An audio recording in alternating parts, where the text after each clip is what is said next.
Hello mga kagala! At dahil summer is fast approaching, ipapasyal ko kayo sa aking paboritong beach resort dito sa Puerto Princesa City, ang Batchawan Beach Resort.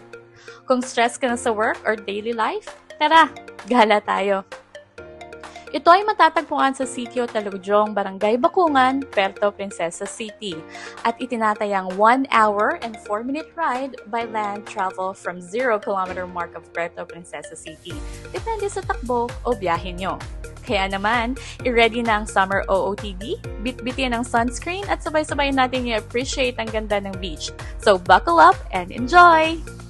Tandaan, siguraduhin i-check ang sasakyan bago mag-travel at magsuot ng safety gears kapag nagmumotor. Ugaliing magdasal for guidance and protection sa bawat trip. Papasyal namin kayo ng libre, kaya sit back and relax at ano pang inaantay nyo? Tara, samahan nyo kami. Gala tayo! Konting kaalaman, ang Kilometer Zero ng Puerto Princesa City ay makikita malapit sa Provincial Capital Complex. Ito ay palatandaan kung saan nagsisimula ang pagsukat sa distansya ng mga lugar o lalawigan.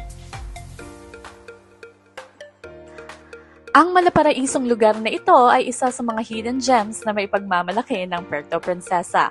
Perfect spot for your summer getaway, ika nga. Ang white sand nito ay pwedeng i-compare sa Boracay at ang Long Beach naman nito ay mayroong crystal clear water at hindi nakakasawang paliguan.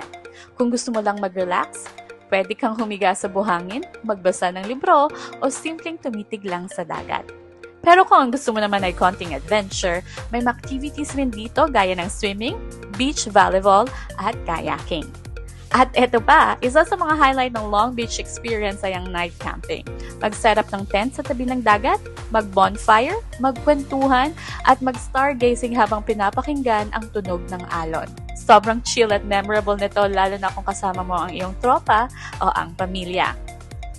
During weekend naman, merong house music under the stars kasama ang kanilang cool na DJ na nagpapatugtog ng solid na beach beats habang humahampas ang alon sa dalampasigan. Sobrang vibe, di ba?